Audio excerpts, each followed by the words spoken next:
So hi guys, today's problem is target sum. ठीक है, देखते हैं क्या है इस प्रॉब्लम में। ये प्रॉब्लम थोड़ा सा डिफिकल्ट है। This is a DP problem, it is not that easy. ठीक है, so let us look at it. Description बहुत बहुत छोटा है कि हमारे पास इंटीजर अरे गिवन है नाम्स करके, और इंटीजर टारगेट गिवन है। ठीक है, मतलब नाम से कह रहे हैं, राइट, और टारगेट कोई एक वैल्यू है। ठीक है, वो कैसे रीच करना है वो वहां पर एक्सप्लेन किया है। You want to build an expression out of nums by adding one of the symbols plus minus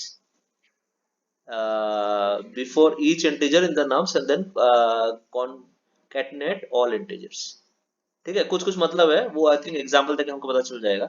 basic बात ये है कि कोई भी इंटीजर उठा के हम आइदर प्लस माइनस कर सकते हैं, और ऐसे प्लस माइनस कर करके हमको मतलब रिजल्ट तक जाना है using any combination of numbers और एनी वैल्यूज ऑफ प्लस और माइनस, ऐसा करके। तो वो एग्जाम्पल से पता चलेगा।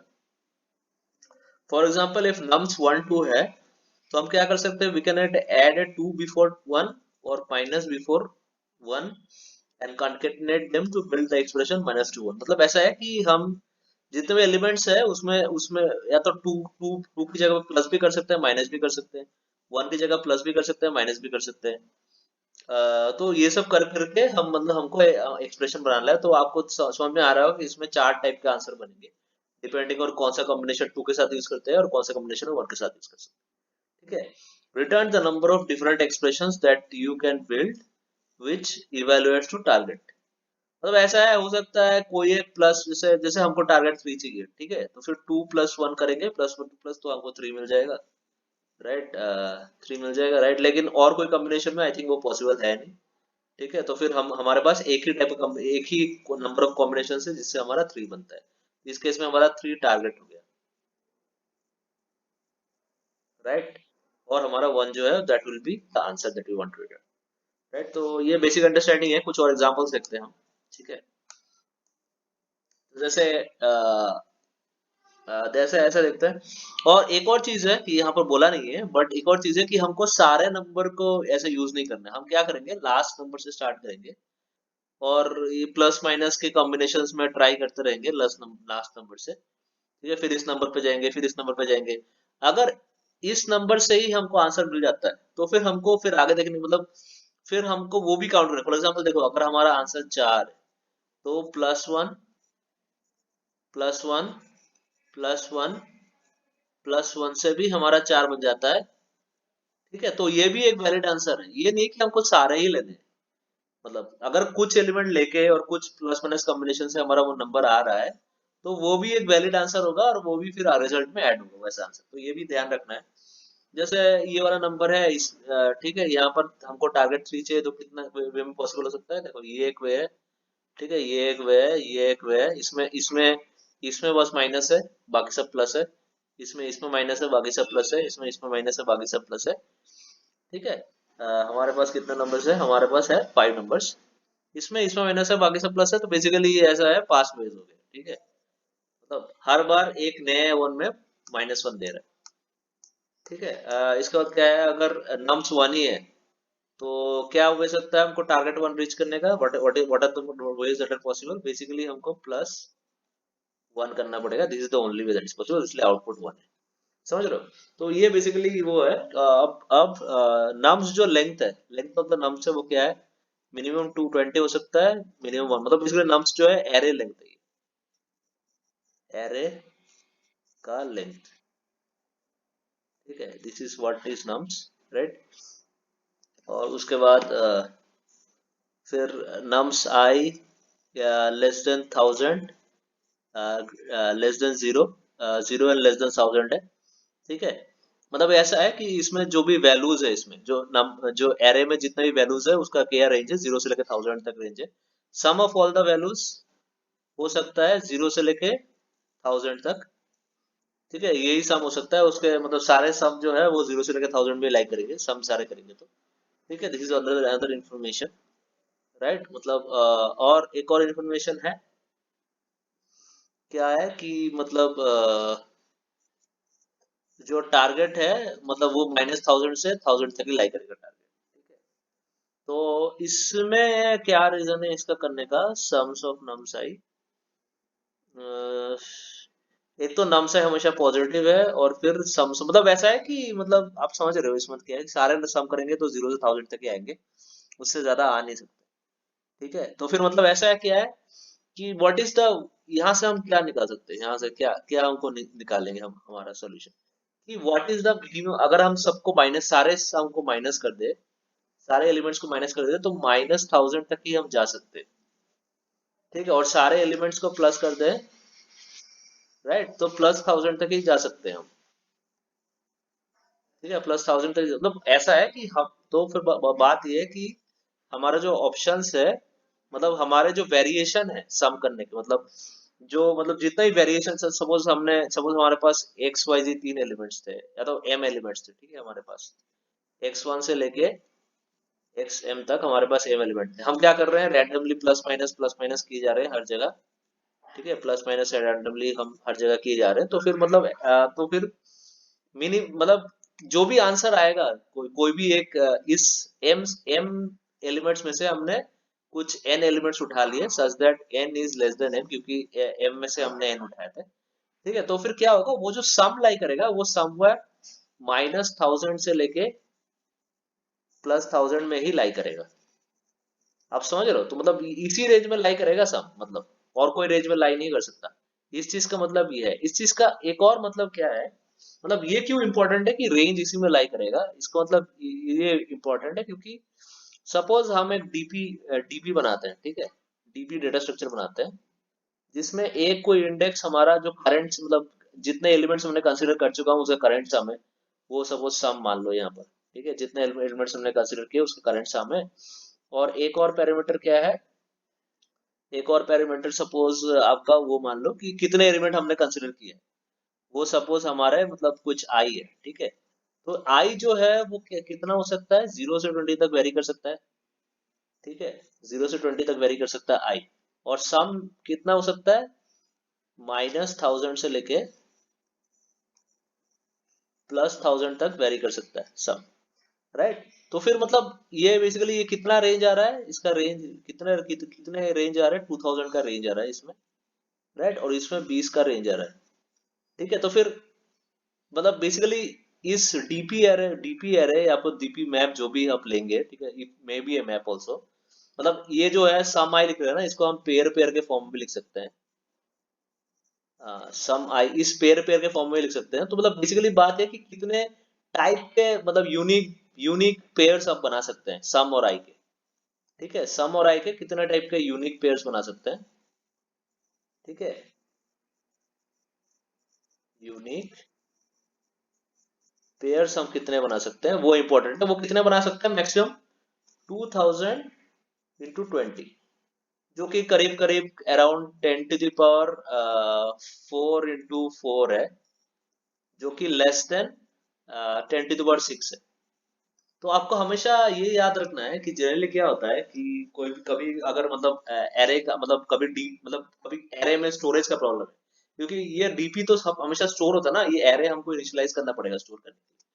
तो डीपी स्टोरेज प्रॉब्लम में क्या होता है, एक स्टोरेज एक इशू आ जाता है कि अगर हमारे number of possible pairs, because DP में क्या है, सारे पॉसिबल पेयर्स हम कंसीडर करते हैं, सारे चीजें हम रिवेलेट करते हैं, तो नंबर ऑफ पॉसिबल पेयर्स अगर 10⁶ से ज्यादा हो जाएंगी तो फिर क्या होगा, देयर विल बी मतलब मेमोरी लैग हो जाएगा, मतलब मेमोरी लैकिंग हो जाएगा, देयर विल बी मतलब मेमोरी फुल हो जाएगा, मेमोरी फुल हो जाएगा, और हमारा प्रॉब्लम जो है that will give some sort of fault, some run time error देगा, प्रॉब्ली सेगमेंटेशन एरर।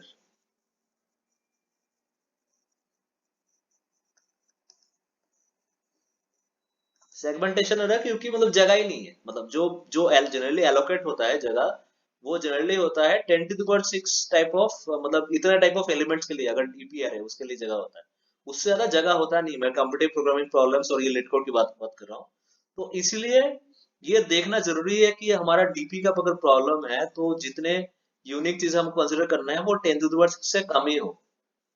और वो बेसिकली ये सब कंस्ट्रेंट से पता चलता है, मतलब इससे हमको पता चला और बेसिकली इससे पता चला, इससे हमने ये इंफॉर्मेशन निकाली है, जो कि एक इंडिकेशन ये करता है कि हो सकता है डीपी का प्रॉब्लम हो, क्योंकि ये पेयर्स तो 10⁶ से बन रहे हैं, और ऑब्वियसली ये इंडिकेशन दे सकती है कि अगर हमने डीपी से सॉल्व किया तो हमारा सॉल्व हो जाएगा कि हमको स्पेस सफिशिएंट है कि इतना स्पेस हमारे पास होगा, मतलब एक प्रॉब्लम के लिए जो कि सेगमेंटेशन एरर ना दे।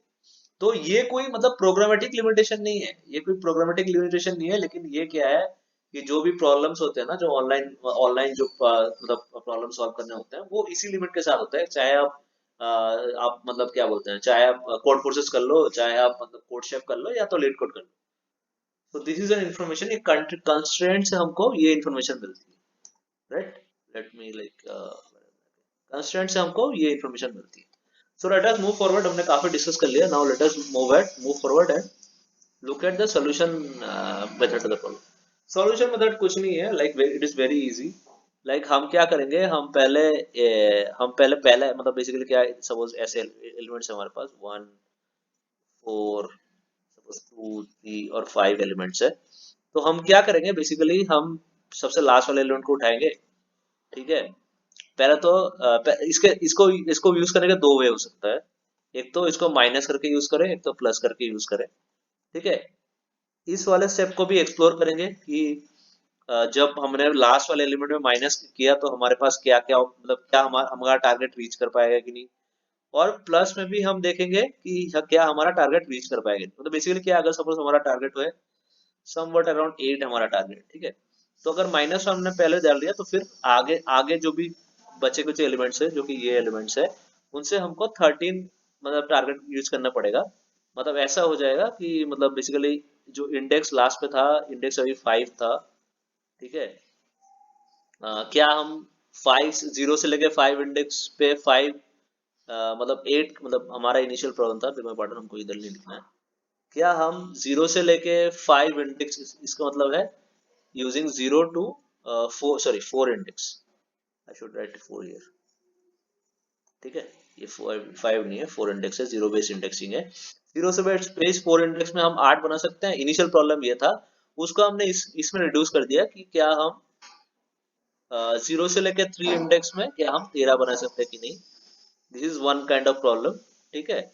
और एक और प्रॉब्लम में रिड्यूस कर दिया, क्या हम जीरो से लेके 5 नहीं, तो हमको बेसिकली बस 3 ही चाहिए। तो जीरो से लेके 3 इंडेक्स में क्या हम 3 बना सकते हैं, राइट। इस इन दोनों प्रॉब्लम्स में ब्रेक कर दिया। फिर हो सकता है इसके लिए मतलब 3 वेज आए और इसके लिए 2 वेज आए। तो ये क्या करेगा, पेरेंट को भेजेगा ये, तो पेरेंट बोलेगा ठीक है चलो, लेफ्ट से माइनस से नेगेटिव साइड से 2 वेज प्लस 2 वेज आ रहे हैं और पॉजिटिव साइड से 3 वेज आ रहे हैं, तो टोटल नंबर ऑफ वेज कितना हो जाएगा हमारे पास, total number of ways is 5, the summation of 3, ऐसे करके। तो बेस केस क्या आ जाएगा, बेस केस तब आएगा जब सपोज इसके इसके ये इंडेक्स तो जीरो है, जीरो से लेके भी कम इंडेक्स में कॉल कर दिया मैंने, -1 पे कॉल कर दिया इंडेक्स, क्योंकि हर बार मैं लोअर इंडेक्स पे कॉल करता हूँ, तब क्या करेगा, रिटर्न जीरो करेगा कि भाई -1 में तो क्या ही आंसर दे, ये तो मतलब आउट ऑफ बाउंड्स ही जा रहा है। ये एक बेस केस हो सकता है। दूसरा के बेस केस हो सकता है कि भाई कहीं यहाँ पर जाके मतलब कुछ माइनस माइनस प्लस के केस में ये वाला वैल्यू मतलब जो हमारा इधर 13 हो रहा था वो जीरो हो जाए।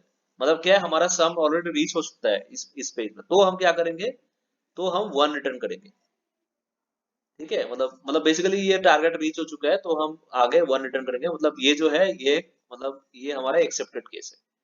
आप समझ रहे हो, जैसे सपोज ऐसा है हमारा 1 था, ठीक है। 1 को लेके हमारा टारगेट भी 1 रीच करना था, this is the target, target भी 1 रीच करना था। तो कि क्या करेंगे, हम एक बार +1 करेंगे तो जीरो बच जाएगा, ठीक है। एक बार -1 करेंगे तो कुछ क्या हमको टारगेट रीच करने के लिए क्या चाहिए, +1 चाहिए फिर, ठीक है। -1 के स्टेज में ये है और +1 के स्टेज में ये है, राइट। जीरो जीरो के स्टेज में ये है, +1 के स्टेज में ये है, ये स्टेजेस है, ठीक है। हाँ ठीक है। तो जैसे जीरो रीच करेंगे तो मतलब हमको एक तरीका मिल गया है, ये एक तरीका है, ठीक है। तो हम रिटर्न करेंगे 1, समझ रहे हो, इसको 1 रिटर्न करें। फिर ये आगे जाके देखेगा कि ये कोई तरीका नहीं, क्योंकि ये आगे जाके क्या होगा, माइनस आउट ऑफ बाउंड्स हो जाएगा। ये तो जीरो इंडेक्स पे था, ठीक है, अभी -1 इंडेक्स पे हो जाएगा, कुछ तो वैल्यू होगा उसका। दोनों ही -1 इंडेक्स पे होंगे, इसके -1 करेंगे तो जीरो हो जाएगा, लेकिन वो -1 इंडेक्स पे होगा तो वो एक्सेप्टेबल नहीं होगा, ठीक है। और ये +1 करेगा 2 होगा, वो फिर भी पहले हम -1 इंडेक्स चेक करेंगे, वो भी एक्सेप्टेबल होगा। पहले इंडेक्स चेक करेंगे, 0 हो गया तो आंसर नहीं है, पहले इंडेक्स चेक करेंगे, राइट।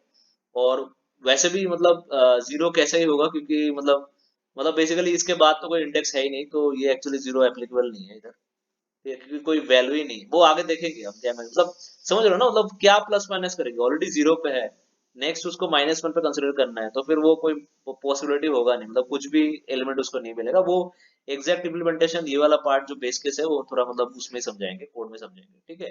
तो कुल मिला के बात ये है कि अगर रिजेक्शन होता है तो 0 रिटर्न करता है कहीं ना कहीं से, ये सिंपल केस में बता रहा हूँ।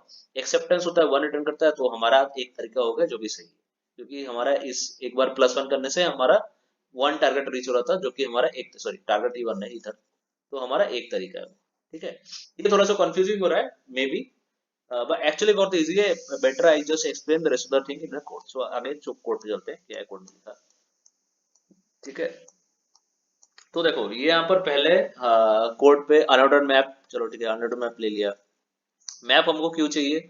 मैप चाहिए बेसिकली हमको वो करने के लिए, मतलब कैशिंग करने के लिए, कि हमने ऑलरेडी एक पर्टिकुलर इंडेक्स पे, इंडेक्स 0 से लेके वो आई पर्टिकुलर इंडेक्स तक, मतलब बेसिकली 0 टू आई इंडेक्स तक जो एलिमेंट्स आते हैं, उनको कंसिडर करके I can reach a value of suppose K, right. I can reach a value of K. अगर ये मतलब ये कितना तरीका है इसको करने का, सपोज हमने एम निकाल लिया, एक बार निकाल लिया, तो दोबारा अगर इसकी रिक्वायरमेंट हो तो वो कैलकुलेट ना करना पड़े, इसके लिए हम क्या करते हैं, एक मैप में इसको कैश कर देते हैं।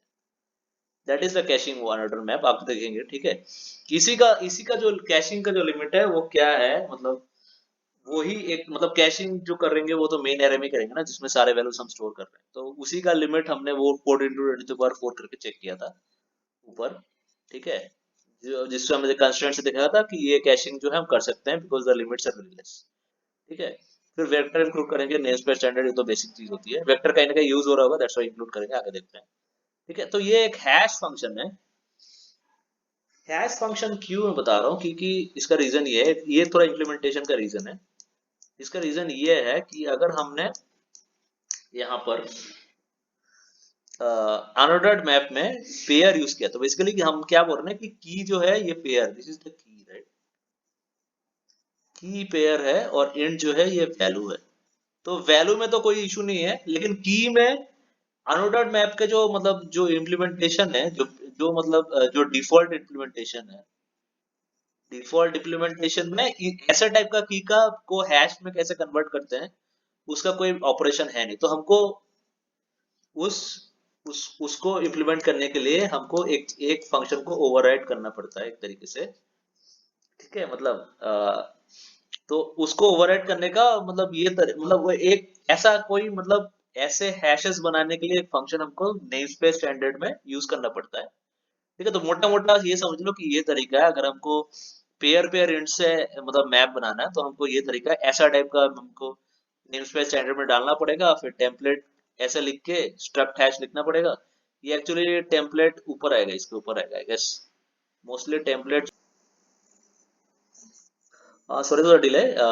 So what I was telling, this template will come in this top line and उसके नीचे आएगा struct hash, और डायरेक्ट भी ऐसे लिख सकता हूँ, इससे भी आई थिंक मोस्टली चल ही जाएगा, क्योंकि अल्टीमेटली मतलब यही हो रहा है। तो struct hash करके ऐसे सिंपल ऐसे डिफाइन कर लेना एक ऑपरेटर, जो कि आपके इस पेयर को लेकर इसका हैश रिटर्न करे। ये हैश रिटर्न कर रहा है, ये ऑपरेटर एक फंक्शन ऐसे लिखना पड़ेगा, ठीक है। फिर वो कॉन्स्ट रिटर्न करे, एग्जैक्टली इसी टाइप का सेट, मतलब सिमेंटिक्स में आपको लिखना है, ठीक है। हैश वन को हमने पी डॉट फर्स्ट कर लिया, हैश टू को हमने पी डॉट सेकंड कर लिया। ये हमारा बेसिकली जो की जगह पे जो वैल्यू हो रहा है वो ऐसा टाइप का, उस पर्टिकुलर उस सेम मतलब डेटा डेटा टाइप में हमको इसको ऐसे इनपुट लेना है, ठीक है। फिर वो ऐसा लगे कुछ ऐसा टाइप का हैश फंक्शन लिखना कि उससे हमेशा ही मोस्टली बहुत हाई प्रोबेबिलिटी हो कि एक particular value of hash one और एक particular value of hash two combination के लिए ये हमेशा कुछ ना कुछ यूनिक जनरेट करना चाहिए। तो ये बेसिकली ये लेफ्ट ऑपरेटर है, ये देख लेना क्या है, इतना मैं एक्सप्लेन नहीं कर सकता इस वीडियो में, बहुत लंबा हो जाएगा। ये राइट राइट शिफ्ट ऑपरेटर है, ये लेफ्ट शिफ्ट ऑपरेटर है। ये सब करके हमारा जो वैल्यू जनरेट होगा वो मोस्टली हम ये गारंटी से बता सकते हैं, ये मतलब ये जो है यूनिक होगा, ठीक है। और इसलिए क्या होता है, जनरली की जो होता है यूनिक वैल्यू होता है, इसलिए दैट मतलब ऑपरेटर वर्क्स, ठीक है। तो ये है, तो मतलब इसके बाद मेन मेन सॉल्यूशन फंक्शन में जाता है, जो हमारा कैश है वो एज ए प्राइवेट वेरिएबल है, तो is accessible to the class है, ठीक है। कैश जो है this is a private variable, तो basically it is accessible to the class. This map is the cache, right, and it is accessible to the class. ये है, देता हूँ accessible to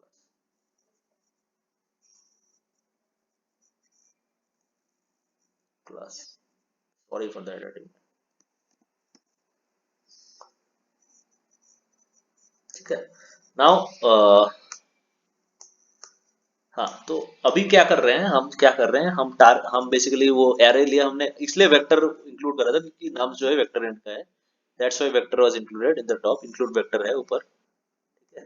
इंक्लूड वेक्टर इसलिए है, इंक्लूड वेक्टर है, इसका reason है क्योंकि हमने वेक्टर नाउस वेक्टर के फॉर्म में, तो वो इंक्लूड करना चाहिए वेक्टर को, इसलिए। ठीक है। टारगेट इंक्लूड कर रहे हैं कि हमको किस वाला टारगेट पे पहुंचना है। पहले हम लास्ट वाले इंडेक्स से स्टार्ट करेंगे, जैसे हमने बताया था current sum equal to zero, initially तो जीरो ही होगा सम। क्या करेंगे बेसिकली, एरे को, टारगेट को और लास्ट इंडेक्स को और करंट सब इक्वल टू जीरो को हमने पास कर दिया, इतना पास किया है, और ये जो डीपी है ये फाइनली हमारा आंसर रिटर्न करेगा, राइट। तो वो कैसे आंसर रिटर्न कर रहा है, तो उसके लिए सबसे इंपॉर्टेंट है बेस कंडीशन। बेस कंडीशन ये बोलता है कि पहले तो देखो पहले क्या चेक करता है, पहले वो इंडेक्स चेक करता है, ठीक है। पहले वो इंडेक्स चेक करता है कि मतलब भाई इंडेक्स क्या है तुम्हारा, ये बताओ, ठीक है। अगर जैसे ही इंडेक्स जीरो से कम हो गया वो फिर रिटर्न वन कर देता है, मतलब हो गया, ठीक है, कुछ करने की जरूरत नहीं है। और या तो current sum equal to target है तब भी जीरो रिटर्न वन कर देता है, बस हो गया, कुछ करने की जरूरत नहीं है, ठीक है। देखो अगर मतलब इसमें एक और चीज है,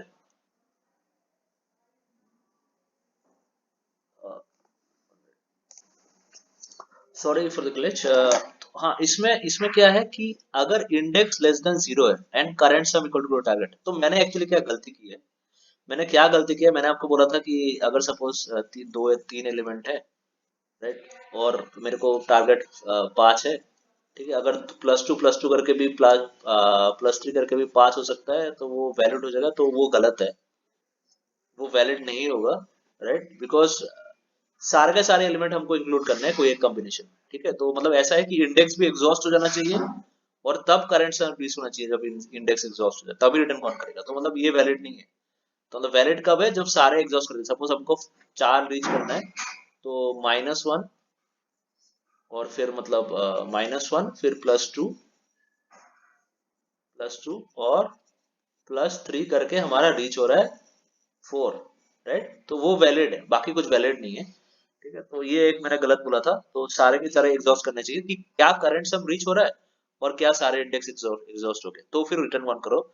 और अगर ये मतलब मतलब ये कंडीशन, मतलब देखो अगर अगर ओनली ये कंडीशन मतलब सारे एलिमेंट रीच हो गए और current sum not equal to target, तो फिर ये क्रॉस करके इधर आ जाएगा, राइट। तो फिर क्या होगा, मतलब बेसिकली सारे मतलब वो तरीके में जीरो रिटर्न हो नहीं पा रहा है। मतलब ऐसा है कि suppose plus one, plus two और प्लस थ्री ले लिया इस केस में, ठीक है, इस केस में ले लिया इतना, तो फिर क्या है, हमारा टारगेट चार होना चाहिए लेकिन हमारा हो रहा है पांच, इससे करंट सम पांच आएगा, ठीक है, जो कि इक्वल नहीं है, this is not equal to this, this is not equal to this. तो फिर उस वो ये वाला केस है कि बस ये केस क्रॉस होके आ गया, तब जाके ये केस आया, और ये अगर ये केस आया तो हमको पता है current sum not equal to target है, और फिर उससे मतलब क्या है, मतलब वो जो कॉम्बिनेशन आ रहा है वो सही नहीं है, उसको रिटर्न जीरो कर दो। तो ये बेसिक बेस कंडीशन है, ठीक है।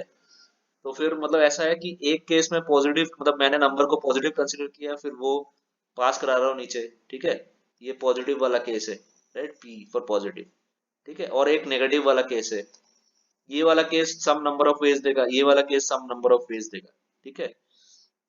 अब दोनों में से हम ऐड कर देंगे कि नेगेटिव वाले केस में कितने वेज पड़ रहे हैं, पॉजिटिव वाले केस में कितने वेज पड़ रहे हैं, तो ऊपर जो हम पास करेंगे that will pass p plus n। Simple concept है, यही तरीका होता है कोई भी मतलब रिकर्शन बेस्ड प्रॉब्लम करने का, ठीक है। ये कर देंगे, फिर हम क्या करेंगे, हम कैश, जो कैश है, कैश में आप मतलब ऐसा है जो मतलब कैश में हमेशा क्या करेंगे कि जीरो से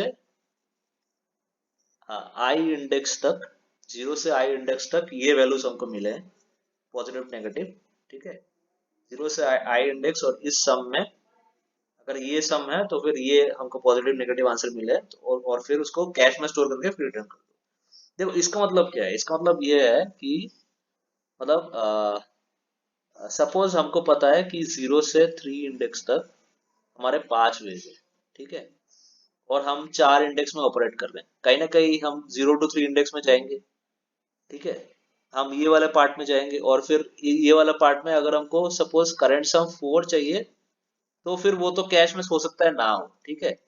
लेकिन हमने करंट करंट सम 0 से 3 इंडेक्स के लिए, 5 सम के लिए, मतलब ये हमको पता है कि अगर 5 सम चाहिए और 0 to 3 इंडेक्स बचा है तो हमारे पास आंसर, सपोज हमारे पास आंसर के है, ये हमको पहले से पता है, लेकिन 4 के लिए नहीं पता। तो हम चेक करेंगे कि क्या, मतलब क्या ये ऑलरेडी है, ये मतलब ये ऑलरेडी हमारे कैश में है। कैश में ये ऑलरेडी मतलब देखो, मतलब मेमो एंड, मतलब अगर हम फाइंड करते करते उसको एंड तक पहुंच गए इसको, तो मतलब क्या है कि एंड तक नहीं पहुंचे, ठीक है, नहीं पहुंचे फाइंड करते करते, तो क्या है कि हमारे कहीं ना कहीं वो मैप में है वो ये वाला वैल्यू। तो हम क्या करेंगे, जो अगर है तो फिर वही रिटर्न कर दो, ये सब इतना कंपटीशन करने की क्या जरूरत है, ठीक है। फिर से वही, फिर से रिपीट करने की क्या जरूरत है, ऑलरेडी है तो रिटर्न कर दो। इसलिए ये वैल्यू है, इसलिए ये रिटर्न करने के लिए हम क्या करते हैं, कैश में स्टोर करते रहते हैं। कि जीरो से 3 इंडेक्स में जो हमको वैल्यू मिला है ये करके, ये सब करके, ठीक है, जो पॉजिटिव नेगेटिव हमको वैल्यू मिल रहा है वो हम कैश में स्टोर कर देते हैं। कि आगे अगर जाके, कि अगर आगे जाके जब आई, फिर से अगर i = 4 इंडेक्स से कोई केस में, अगर वो फिर से थ्री पे है तो फिर हमको पहले से पता होगा, फिर हम पहले से आंसर दे देंगे, ठीक है ना। क्योंकि ये बहुत बड़ा ट्री है ना, ये बहुत बड़ा ट्री वगैरह है, बहुत बड़ा ट्री टाइप का है। तो इस ट्री में कहीं ना कहीं ये 4 भी कुछ ना कुछ चीजें कैलकुलेट कर रहा होगा। सपोज ये हम 7 इंडेक्स से स्टार्ट करेंगे, तो डायरेक्ट जाते जाते, ये डायरेक्टली नहीं मतलब इनडायरेक्टली जाके ये 4 पे जाएगा, तो इधर भी कुछ ना कुछ आंसर, कुछ ना कुछ उसको मिलेगा, मतलब वैल्यूज, समझ रहे हो ना, कुछ ना कुछ वैल्यूज हो सकता है वो यही वैल्यू हो जो उसको मिला हो इधर भी, ठीक है। तो फिर उस टाइम पे उसने कैश कर दिया ये वैल्यू, और फिर जब ये इधर आ रहा है तो फिर वो फिर यही चीज मांग रहा है, तो फिर वो क्या कर रहा है, उसको देख रहा है कि फिर से भाई ऑलरेडी कैश है, तो फिर उसको रिटर्न कर दो। ये बेसिक, मतलब बहुत ही ज्यादा क्या बोलते हैं, बहुत ज्यादा बेसिक कैशिंग का मेथड है जो कि इधर मैं बता रहा हूँ, ठीक है। ये बहुत बेसिक कैशिंग मेथड है। तो यही वही है कि ये स्टोर कर दो इसको आंसर को, और फिर अगर कभी कभी फिर से रिपीट किया यही आंसर को, तो हम रिटर्न कर देंगे और सारा कंपटीशन हमने बचा लिया, यहाँ से यहाँ तक सारा कंपटीशन बचा लिया, ठीक है। वही है, फिर उसको बस रिटर्न कर दो, स्टोर करके रिटर्न कर दो। जब कैलकुलेट करना पड़ा तो स्टोर करके, कैलकुलेट करके स्टोर करके रिटर्न कर दो। और कैलकुलेट अगर रिपीटेड चीज है तो पहले ही देख लो कि भाई ये तो रिपीटेड है, और फिर इधर से रिटर्न कर दो, इतना जाने की जरूरत नहीं, ठीक है। Hope you understood this problem, I see the next video, ठीक है, दिस इज लाइक एंड।